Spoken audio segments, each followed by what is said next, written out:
they were traumatized because they were covered in. Oh, fuck that. I'm not watching this one. That looks kind of crazy. What? A 1,000-foot descent into a historic gold mine becomes a waking nightmare, leaving tourists helplessly trapped underground.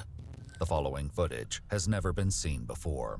In Cripple Creek, Colorado, on the afternoon of October 10, 2024, an elevator carrying men, women, and children began its descent into the Molly Kathleen gold mine for its third tour of the day. But halfway down, at nearly 500 feet below the surface, the elevator ground to a sudden halt. No one on the surface knew what had happened until a woman began screaming. I don't want to be a hindsight herald, okay? But I don't trust these systems.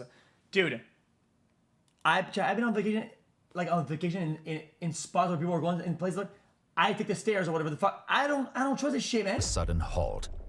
No one on the surface knew what had happened until a woman began screaming from the depths. She emerged from the shaft after climbing the ladder lining its walls, physically exhausted, claiming that someone was dead. After a 911 call, deputies quickly arrived to assess the situation. How many tracks?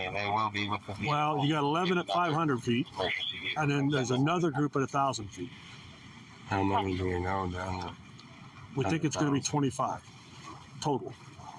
And then you got one confirmed deceased made at 500 feet. He's off the top. He was an employee. Yeah, he's at the yacht. Yeah. The deceased employee is later identified as the group's tour guide, 46-year-old Patrick Walter Wire. Though the deputies assumed that he fell from the shaft's opening, Patrick was actually inside the elevator with the tour group at the time of their descent. What led to his death is far more horrifying than a fall, and witness accounts will soon paint a terrifying picture of his final moments. For now, nearly a dozen tourists, including 2 young children, remain trapped with his body beneath the surface. Who's this girl that's sitting over? She's one who got out. They called? How did she get out? In the basket? Covered in blood from the guy who fell to 500 feet. Trent, the manager of the mine, is currently down below, helping the hoist operator as the elevator is slowly raised 100 feet at a time. The shaft is almost completely dark, and with no way of knowing what will emerge from below, rescuers hang a white sheet around the loading bay to shield bystanders from a sight that could leave them forever scarred. The single sheet, however, won't be enough to protect anyone from what they're about to see. As the elevator nears the surface, rescue workers brace for the possibility that the freed tourists will panic. So if this gets chaotic, everybody, Chris is going to tell people not to step over this edge. That's 25 to 30 feet. Terry, everything else goes through Terry. You guys should be able to see it now. So don't listen to me, don't listen to the cops, don't listen to whatever. Just do what Terry says so we can assess people. We got it. We got people in the basket. You're going, yeah. All right, so remember, some of them are going to come from above. From this way.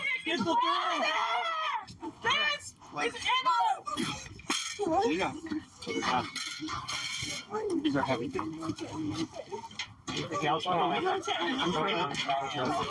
How do we get them out of that second car? The tourists that emerge from the lower compartment are in a shocking state, with their clothes and hard hats soaked in blood. Those in the upper level must wait for their turn to exit, and it quickly becomes clear why there's panic in their voices. You're gonna get you. Hold on. It's okay. Hold on. Everybody's clear from the bottom basket. Mining, thank you. We got more up. 5 up there. We got 5 in the top basket. This is like what fucking Bruce Wayne uses to go to the Batcave.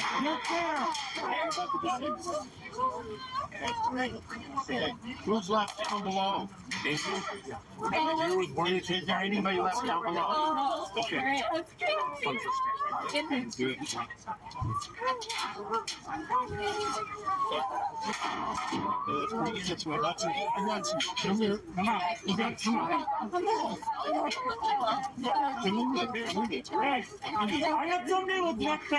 Once the tourists are out, all that remains in the upper compartment is the mangled body of Patrick Wire, his twisted, broken form pointing to an unimaginably horrific death. What happened? What's even more chilling is the fact that he was in the lower compartment when the elevator began its descent.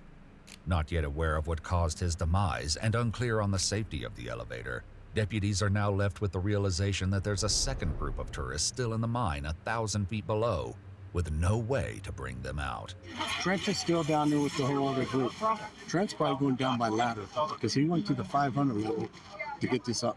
Okay, so this did fall. What? There's a ladder they That's can what we use? were told. He's the one. Let's put him in. Let's do a snow. He don't know what happened. He said there's a loud bang. So we can get him out of this. 1,000 feet ladder? As news of a tragedy at the mine starts to spread, Patrick's loved ones begin frantic attempts to call and text, unaware of what happened to him. But as the witnesses are far too traumatized to coherently explain, first responders are left with only pieces of the full story. I heard that there was some separate that fucking songs. I'm not sure. There's a finger on these doors or the material. It's going to did something stupid. What are you doing? I can see how doors are down. The doors to each compartment are designed to be held in place by a metal latch, which prevents it from opening during the descent. Oh, But the no. door to the lower compartment has been torn off completely. So the initial story guy was one of the first guys in the elevator door. It opened while going down quickly, you think? In place. It sounds like a low that he was in the upper. That's where they did this study. Yeah, he was in the upper basket with 5 other people, and he was deceased. The lower baskets were like 4 or 5 people before him, and they were traumatized because they were covered in.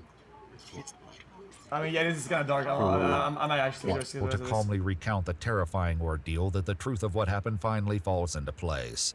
As the tour began, 7 people, including 2 there you go. children, were loaded into the upper compartment. It was then raised, allowing the remaining tourists to enter the lower section. Many noticed that it was cramped inside when Patrick himself got on, and that he struggled to close the door, attempting and failing several times. A woman suggested that Patrick try to reload the carts as there was more room in the compartment above them. But by her account, he ignored the concerns. Eventually, Patrick managed to close the door and signaled to the hoist operator to begin their descent. But due to how packed it was in the lower compartment, the latch wasn't properly secured, causing the door to catch on the wall of the mine shaft at around 500 feet, where it began ripping from the frame and scraping along the wall. Witnesses recall hearing Patrick begin to shout, "I can't stop it, oh. Patrick then reached for the bell that would signal the hoist operator to stop the elevator, ringing it several times. But as he did so, he fell, his body slipping into the small space between the wooden wall and the elevator's frame. His body ricocheted, and as the elevator continued moving downward, he was dragged upward along the wall. As a result, Patrick suffered catastrophic injuries, including severe trauma to the back of his head, a crushed rib cage, detached heart, severed spleen, and a broken neck. No one could remember hearing Patrick scream, leading them to assume his death was instant. But while the traumatic moment ended quickly for Patrick, it was only beginning for those still trapped inside. As the elevator continued to descend and Patrick was dragged upward, his body was forced into the upper compartment, landing on a helpless woman and knocking her to the ground. But in the pitch-black darkness of the shaft, no one was aware of what had pinned her down. Several tourists pulled out their cell phones to use as flashlights, and in a moment of pure horror, they clearly saw the brutalized body of their tour guide. The 2 children began to panic, with one asking their dad to check if he was okay, but it was clear that Patrick was deceased. Those in the compartment below had no idea what happened and began to shout, saying the tour guide had gone missing. The children's mother eerily explained, "He's in here." Though her words left them confused, the truth of her statement would quickly become apparent to everyone below, as blood from Patrick's body began seeping through the floor, raining onto their hard hats and soaking their faces just with like gloves. With something no that cell like, service will to give call us a smile. 911, 3 Maybe a cute cat video or a seal.